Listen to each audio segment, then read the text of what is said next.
पहलगाम आतंकी हमले को आज 1 साल हो गया। कश्मीर के सभी टूरिस्ट स्पॉट्स पर सुरक्षा बढ़ा दी गई है। सुरक्षा एजेंसी अलर्ट पर है।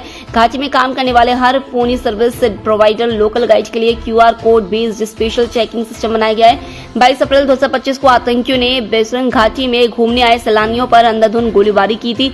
इस हमले में 26 लोगों की मौत हुई थी। इधर आतंकी हमले की याद करते हुए पीएम मोदी ने एक पोस्ट में लिखा है, पिछले साल आज ही के दिन पहलगाम में हुए भयानक आतंकी हमले में जान गंवाने वाले निर्दोष लोगों को याद कर रहा हूं। उन्हें कभी भुलाया नहीं जाएगा।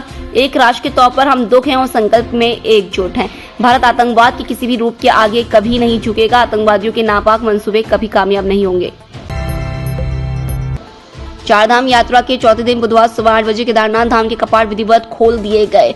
परंपरा के अनुसार सबसे पहले मंदिर के पूर्व द्वार को खोला गया और मुख्य पुजारी रावल व हकूकदारियों ने अंदर प्रवेश कर पूजा अर्चना शुरू की। इस दौरान पिछले साल कपाट बंद करते समय ज्योतिर्लिंग पर लगाई गई भस्म को हटाकर श्रद्धालुओं में प्रसाद के रूप में बांटा गया।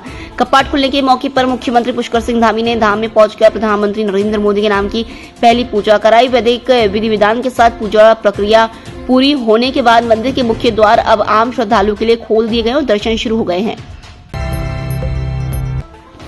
मुंबई के नासिक स्थित टाटा कंसल्टेंसी सर्विसेज में यौन उत्पीड़न मामले में कंपनी की प्रोसेस एसोसिएट आरोपी निदा खान अब तक फरार है। पुलिस ने दावा किया है कि वह जबरन धर्मांतरण में शामिल थी। सेशंस कोर्ट से गिरफ्तारी पर अंतरिम सुरक्षा नहीं मिलने के बाद पुलिस ने कहा है कि निदा खान की तलाशी जारी है। उसने 2 महीने की प्रेगनेंसी का हवाला देकर अग्रिम जमानत के लिए नासिक सेशन कोर्ट में अर्जी दी थी, लेकिन कोर्ट ने सोमवार को उसे 27 अप्रैल तक राहत देने से इनकार कर दिया था। अब अदालत 27 अप्रैल को अग्रिम जमानत याचिका और अंतरिम राहत याचिका दोनों पर सुनवाई करेगी।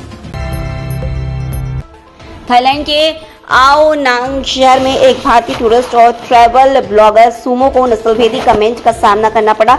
उन्होंने एक वीडियो शेयर किया है जिसमें एक रेस्टोरेंट की महिला स्टाफ उनसे इंडिया वेरी बैड कहते नजर आ रही हैं। ब्लॉगर के मुताबिक यह घटना तब हुई जब वह नाश्ता करने गए थे।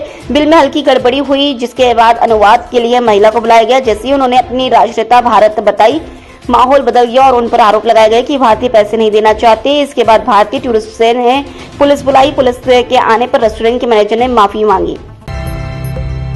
अमेरिका के राष्ट्रपति डोनाल्ड ट्रंप ने कहा है कि अमेरिका पाकिस्तान की अपील पर ईरान के साथ चल रहे युद्ध विराम को आगे बढ़ा रहा है।